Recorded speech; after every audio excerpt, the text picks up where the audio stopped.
இன்றைக்கு நான் பெரிய ஹெல்லாருக்கு போயிருந்தேன். நான் ஒரு வேறு அலுவலாக போகக்குள்ளே தான் இந்த தங்கச்சி நான் சந்திச்சேன். நான் என்ன பிரச்சனைடா எனக்கு ஏற்கனவே தெரியும். நான் பல நிகழ்வுகளில் இப்போ பிரதம அதிதியாக சிறப்பு விருந்தினர் எல்லாம் வந்திருப்பாங்க. நான் நினைக்கிறேன் கோட்டக்கல்லாறு மாவத்தியாலயத்தில் நான் ஏதோ ஒரு நிகழ்வில் சந்தித்தேன். நான் வேறு ஒரு நிகழ்வில் அந்த வகையில் தெரியும் எனக்கு. இவருடைய பேர் வந்து ஜெசிந்தா. அதாவது இவருடைய கணவர் வந்து அதாவது அவருடைய பேர் வந்து என்னென்னு சொல்ல ஒரு ராஜேந்திரம் ஜெசிந்தா.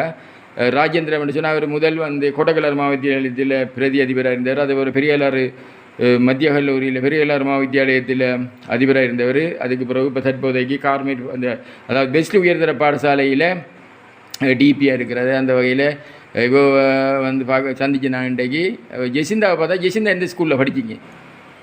நான் ஓயில் வரைக்கும் பெரியாளர் மத்திய கல்லூரியில் தான் படித்தேன். பிறகு ஏஎலுக்கு வின்சென்ட் மகளிர் தேசிய பாடசாலை உயர்தரம் வந்து வின்சென்ட் மகளிர் தேசிய பாடசாலையில் கல்வி கட்டிங்க. அதுக்கு பிறகு சட்டப்பீடமா அல்லது நீங்கள் சட்டக்கல்லூரிக்கு போயா? சட்டப்பீடம். சட்டப்பீடத்துக்கு நீங்கள் தெரிவு செய்யப்பட்டு பிறகு சட்டக்கல்லூரிலையும் படித்து என்ன பல்கலைக்கழகத்தில் சட்டமானி கொழும்பு பல்கலைக்கழகத்தில் சட்டமானி எல்எல்பி முடிச்சுட்டு அதுக்கு பிறகு இலங்கை சட்டக்கல்லூரியில் நான் இந்த இதை அட்டர்னியத்தில் முடிச்சிருக்கீங்க. எத்தனை வருடம் இந்த சட்டத்துறையில் எத்தனை வருடம் அனுபவம்? நீங்கள் 16 வருடம் அனுபவமுடைய அதாவது ராஜேந்திரன் ஜெசிந்தா. அதிகமாக நீங்கள் தற்போதைக்கு எந்தெந்த நீதிமன்றங்களை சொல்கிறீங்க? நான் சிவில் கிரிமினல் ரெண்டும் செய்கிறேன். சிவில் வந்து கல்முனை கட்டிக்குளோ ரெண்டு நீதிமன்றங்களுக்கும் போகிறேன். நான் மாவட்ட நீதிமன்றத்துக்கு. கிரிமினலுக்கு களுவாஞ்சிக்குடி நீதவான் நீதிமன்றத்தில் செய்வேன். நீங்கள் ஒரு வழக்கறிஞர் என்கின்ற வகையில் உங்களுடைய அதிகமாக எந்தெந்த துறைகள் சம்பந்தமாக எந்தெந்த பிரச்சனைகள் சம்பந்தமாக அதிக அளவான பிரச்சனைகள் வரும்? குடும்ப பிரச்சனைகள் தான் கூட வர்றது. சில பேர் வருவாங்க 2 பேரையும் சேர்த்து வைங்கன்னு கேட்டு வருவாங்க. சில பேர் பிரித்து வைங்கன்னு கேட்டு வருவாங்க. சேர்த்து வைக்கிறதுக்கு சட்டம் இல்லை, பிரித்து வைக்கிறதுக்கு சட்டம் இருக்குது. அதை நான் அவங்களுக்கு விளங்கப்படுத்தி சேர்த்து வைக்கிறதுக்கு உங்களுக்கு விருப்பம் வேண்டாம், நீங்கள் குடும்ப ஆலோசகரை போய் சந்திங்கன்னு சொல்லி அங்கே அனுப்பி விடுவேன். பிரியோணுமென்று வரவங்களுக்கு டிவோர்ஸ் போட்டு கொடுப்பேன். அதை தவிர காணி வழக்குகள், காசு வழக்குகள் அப்படி வேறு. அது ஏன் அது சேர்த்து வைக்கிறதுக்கு சட்டம் இல்லை? சேர்த்து வைக்கிறதுக்கு சட்டத்தில் ஒரு ஏற்பாடும் இல்லை. சேர்த்து வைக்கிறன்றது வந்து ஒரு 2 பேர் சேர்ந்து வாழ்கிறதுன்றது அவங்களோட மனசை பொறுத்தது. 2 மனமும் சேர்ந்தால் தான் சேர்ந்து வாழலாம். பிரியணுமென்று நினைச்சா பிரித்து வைக்கிறதுக்கு தான் ஏற்பாடு இருக்குது சட்டத்தில். 2 பேர்களுடைய மனம் ஒத்து வைக்கன்னு சொன்னால் சேர்ந்து வாழலாம். பிரித்து வாழ்கிறதுக்கு வைக்கிறதுக்கு தான் சட்டத்தில் இடம் இருக்குன்னு சொல்லுவீங்க. அதாவது நீங்கள் சட்டத்துறைக்கு போகிறதுக்கு முதல் நீங்கள் பாடசாலையில் ஒரு மாணவியாக இருக்கிற நேரம், உயர்தரத்தில் கலைத்துறையில் பயில்கிற நேரம், அந்த நேரத்திலே நீங்கள் ஒரு அதாவது என்னென்னு சொல்கிற ஒரு லோயராக நீங்கள் வழக்கறிஞராக வர வேண்டும் என்று உங்களுக்கு ஏற்கனவே அந்த ஆசை இருந்ததா அல்லது இடைநடுவில் வந்ததா? இல்லை, அந்த ஆசை இருந்தபடி பார்த்தா நான் வந்து இந்த பாடசாலையை விட்டு நான் மட்டக்களப்புக்கு போனேன்.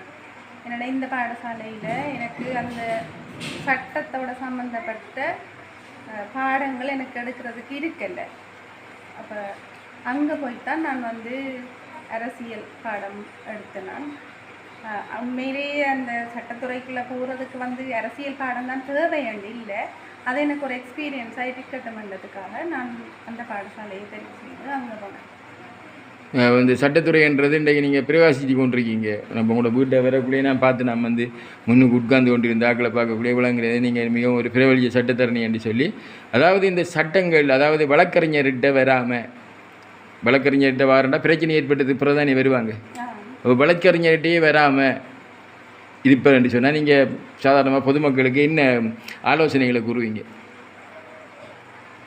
வழக்கறிஞர்கிட்ட வராமல் இருக்கிறது. அதாவது வழக்கறிஞர்கிட்ட வராமல் சொல்லக்குள்ள பிரச்சனை இல்லாமல் வாழ்கிறதுக்கு என்ன பிரச்சனைன்றது வந்து எல்லாருக்கும் தான் வரும்.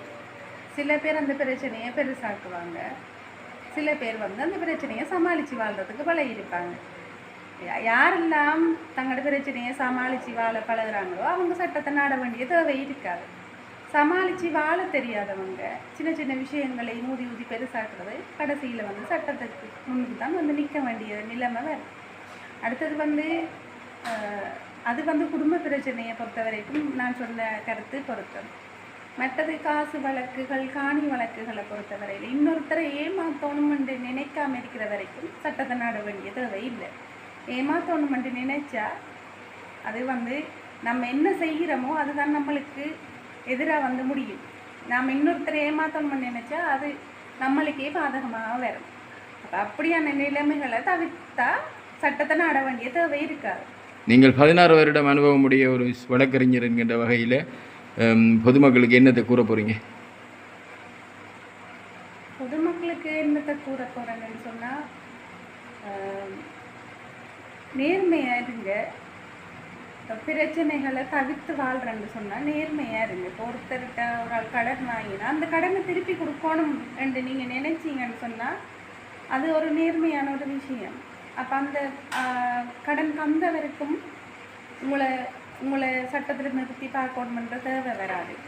அதே நேரம் ஒரு காணி விடயங்களாக இருக்கட்டும், இன்னொருத்தர சொத்தை அபகரிக்கணும் என்று நினைச்சிங்கன்னு சொன்னால் அது வந்து சட்டத்துக்கு முன்னுக்கு தான் வந்து உங்களை நிற்பாட்டும். நேர்மையாக கையாண்டா எங்கேயும் போய் வந்துட்டு வரலாம்ன்றதான் எந்த கருத்து. அதைத்தான் நான் பொதுமக்களுக்கும் சொல்கிறேன். அதாவது 16 வருடம் சட்டத்துறையிலே அனுபவம் வாய்ந்த பெரியகலாறு மத்திய மகாவித்தியாலயத்தினுடைய பழைய மாணவியும் வின்சென்ட் உயர்தர பாடசாலையினுடைய பழைய மாணவியுமான ராஜேந்திரன் ஜெசிந்தா அவர்களை திடீர் நேர்காணல். இது திடீர், மிகவும் திடீர் என்று நான் கேட்ட உடனே அந்த பேட்டியை தருவதற்கு அவர் சம்மதித்தார். உடனே சம்மதிக்கவில்லை, நான் சம்மதிக்க வைத்தேன். அந்த வகையில் இந்த நேர்காணலில் கலந்து கொண்டமைக்காக ஜெசிந்தா அவர்களுக்கு நான் மனமார்ந்த நன்றிகளை கூறிக்கொள்கிறேன். காரணம் என்னவென்றால் இவருடன் நேர்காணலை மேற்கொள்வதானால் ஒரு 2 மணித்தியாலம் எனக்கு தேவை. காரணம் என்னவென்றால் இவரோட வாயால் வருகின்ற வார்த்தைகள் மொழிகள் அவை எல்லாம் மிகவும் பிரயோசனமானவை. ஆகவே மீண்டும் ஒரு நேர்காணலில் உங்களை சந்திக்கும் வரை உங்களுக்கு வணக்கம் கூறி விடைபெறுகின்றேன். நன்றி, வணக்கம். வணக்கம். நான் ஒரு சட்டத்தரணி என்ற வகையில் சமூக மக்களுக்கு பொதுமக்களுக்கு நான் சொல்ல விரும்புகிறது என்னன்னு சொன்னால், பிரச்சனை இல்லாமல் வாழணும், சட்டத்துக்கு முன்னுக்கு போக வேண்டிய தேவை ஏற்படாமல் இருக்கணும்னு சொன்னால் குடும்பங்களுக்குள்ள சகிப்புத்தன்மையை பழகி கொண்டால் குடும்ப பிரச்சனைகள்லேருந்து தவிர்த்து கொள்ளலாம். அதுக்கெல்லாம் மேலாக ஒரு தனி மனிதன் தான் நேர்மையாக வாழ வேணுமென்றது என்ற ஒரு கோட்பாடாக இருக்குது. நேர்மையாக இருந்தால் உண்மையை சொல்லி வாழ்ந்தால் நிறைய பிரச்சனைகள்லேருந்து தவிர்த்து கொள்ளலாம் என்று நான் நினைக்கிறேன். அதைத்தான் நானும் இந்த தொழிலில் இத்தனை வருஷமாக நான் கடைப்பிடிச்சு கொண்டு வரத்தால் இந்த தொழிலில் நான் முன்னேறி கொண்டு வரதுக்கும் அதுதான் காரணம்.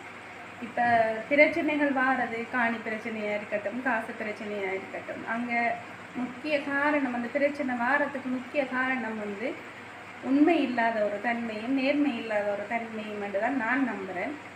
அதை தவிர்த்து வாழ்ந்தால் பிரச்சனைகள்லேருந்து தவிர்த்து கொள்ளலாம் என்று நான் நினைக்கிறேன்.